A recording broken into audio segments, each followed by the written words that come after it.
అందరికీ సాయి రామకృష్ణ హరి రాధే రాధే అండి. జంషెడ్పూర్ నుంచి రాంచీ వేసినందుకు నేను చాలా ఏడ్చుకున్నాను, బాధపడ్డాను. 300 పైన రామచిలకలకు సేవలు చేసుకుంటూ, కుక్కలు పక్షులకి సేవలు చేసుకుంటూ ఇదే నా ప్రపంచం అని ఎంతో ఆనందపడింది నాకు. దేవుడు రాంచీ ఎందుకు పంపించారా అని చాలా నాళ్ళు ఏడ్చుకున్నాను. కానీ దేవుడు ఒకటే మనకేది చేసినా మన మంచిగా చేస్తారండి. ముందు నీ ఆరోగ్యం పాడైపోద్ది అని ముందు నా నుండి చిలకల్ని దూరం చేస్తాడు. ఈ పక్షులను చూసారా, ఇవి అలెగ్జాండర్ రామచిలకలు అనమాట. 35,000 ఒక్కొక్క దాని విలువ. ఇవి కూడా అనారోగ్యంగా ఉన్నాయని చెప్పి ఒక అతను తెచ్చి నాకు ఇస్తే ఒకటి ఎగిరిపోయింది, ఇంకొకటి నన్ను వదిలేది కాదు. సంవత్సరంన్నర నా దగ్గరే ఉండి ఆ తర్వాత ఇది కూడా అసలు మంచి ఆరోగ్యంగా అయిపోయి ఎగిరిపోయింది. అప్పుడు చాలా ఏడ్చుకున్నాను. ఆ తర్వాత రోజు వచ్చి చెట్టు మీద ఉండి తింటది కానీ నా దగ్గరికి వచ్చేది కాదు. అయ్యో ఎంత ప్రేమించినా ఇంతేనా, పోనీలే వెళ్ళిపోయావు అని ఆనందపడిపోయేదాన్ని. చుట్టుపక్కల వాళ్ళు అందరూ అమ్మ అది దాని లైఫ్ వెతుక్కుందమ్మా, దాని జీవితం వెతుక్కుంది, దాని ఆశీర్వాదాలు మీకు ఉంటాయి అని అందరూ చుట్టుపక్కల వాళ్ళు అంటే ఇంకా ఆనందపడిపోయాను. తర్వాత రాంచీ వచ్చేసాము. రాంచీ వచ్చిన తర్వాత దేవుడు ఏది చేసినా మన మంచి కోసమే చేస్తారు, నీ ఆరోగ్యం పాడవుతుందే, నువ్వు 5-6 నెలలు మంచం మీద ఉంటావు అన్న ఉద్దేశంతోనే నన్ను ఆ మహానుభావుడు రాంచీ పంపించేశారనమాట.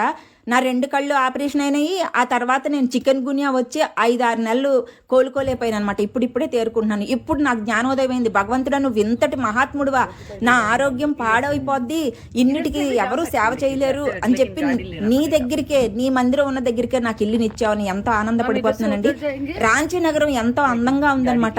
ఈ రాంచీ నగరంలో ఎంత మంచి జగన్నాథుని ఆలయం ఉందంటే, పూరి జగన్నాథుని ఆలయం ఎలా ఉంటుందో రాంచీలో కూడా పూరి జగన్నాథుని ఆలయం 1691లో అనినాథ్ దేవ్ షా నిర్మించారు. చిన్న కొండపై నిర్మించడం వల్ల రాంచీ నగరం చాలా అందంగా ఉంటుంది. పూరిలోలాగే జగన్నాథుడు, బలభద్రుడు, సుభద్రాదేవి విగ్రహాలను వేప చెక్కతో తయారు చేశారు. నా వీడియోను మొదటిసారిగా చూస్తున్నవారు లైక్, షేర్, సబ్స్క్రైబ్ చేయండి. ఇక్కడ పిల్లులు చూసారా, ప్రసాదం పెట్టగానే మన దగ్గరికి వస్తాయి. పిల్లులు కాదు, అవి భగవంతుడు. వీరు మనకు పెడతారా లేదా స్వార్థంగా వాళ్ళ ఇంటికి తీసుకెళ్ళిపోయి వాళ్ళ పిల్లలకి పెట్టుకుంటారా, తనే తినేస్తా అన్న పరీక్షలతోనే మన దగ్గరికి ఆ భగవంతుడు వస్తాడు. ముందు వీటికి పెడితే ఇవి మనని ఎంతో ఆశీర్దిస్తాయి. ప్రతి సంవత్సరం ఆషాఢ మాసంలో జూన్, జూలై నెలల్లో పూరిలో జరిగే ఉత్సవాల మాదిరిగానే జగన్నాథుడు, బలభద్రుడు, సుభద్రాదేవి రథంపై ఊరేగిస్తారు. ఆ సమయంలో మేళా జరుగుతుంది. లక్షలాది మంది భక్తులు, విదేశీయులు కూడా వస్తారండి ఈ మేళా చూడటానికి. రథయాత్రకు ముందు స్వామివారికి పవిత్ర స్నానం చేయిస్తారు.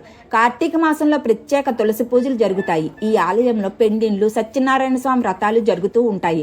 భక్తులు మొక్కుబడుల రూపంలో సత్యనారాయణ వ్రతాలు చేస్తూ ఉంటారు. పండితులు చాలా మంచిగా భక్తుల చేత పూజలు చేయిస్తారు. పుట్టినరోజులు, అన్నప్రసనలు, తలదీనాలు, చిన్నపిల్లలకు పుట్టి వెంట్రుకలు తీయించే కార్యక్రమం ఇక్కడ చాలా ఎక్కువగా జరుగుతూ ఉంటాయి. మనం ఏమి చేయాలన్నా గుడిలో ట్రస్ట్ కమిటీ వారితో మనం ఒక వారం రోజుల ముందు కలిసి మనకి పలానా రోజు మేము ఈ కార్యక్రమం చేసుకుంటామంటే వాళ్ళు అన్ని ఏర్పాటు చేసి సిద్ధంగా ఉంచుతారు. ఇక్కడ ప్రతిరోజు 12 గంటల నుండి మధ్యాహ్నం అన్నదానం జరుగుతూ ఉంటుంది. ఎంతోమంది భక్తులు తమ మొక్కులు తీరగానే స్వామివారిని అన్నదాన రూపంలో భక్తులు డబ్బులు సమర్పించుకుంటారు. ట్రస్ట్ కమిటీ వారు మన పేరున పూజ చేయించి భక్తులకు అన్నదానం జరిగే రోజున మనల్ని రమ్మంటారు. మనం కూడా స్వామివారి ప్రసాదం తినవచ్చు. ఇక్కడ అన్నీ ఇత్తడే అండి. వంటకేంటి చూడండి, వడ్డను కూడా చూడండి, ఇత్తడి బకెట్లు, ఇత్తడి తప్పితే ఏ స్టీల్ అనేది లేదు. ఎంతమంది భక్తులు వచ్చి తింటున్నారో చూసారా. ఆ భగవంతుడు ఇక్కడ కూడా నేనున్నాను తెలియచెయ్యి అని నన్ను ఇక్కడికి పంపారా అనిపిస్తుంది. జగన్నాథుని ఆశీస్సులు మీ అందరికీ ఉండాలని కోరుకుంటున్నాను. మరో వీడియోలో మళ్ళీ కలుద్దామండి. బృందావనం వెళ్దాం అనుకుంటున్నాము. బృందావనం మధుర విశేషాలతో మరలా మీ ముందుకు వస్తాను. జై జగన్నాథ స్వామికి జై.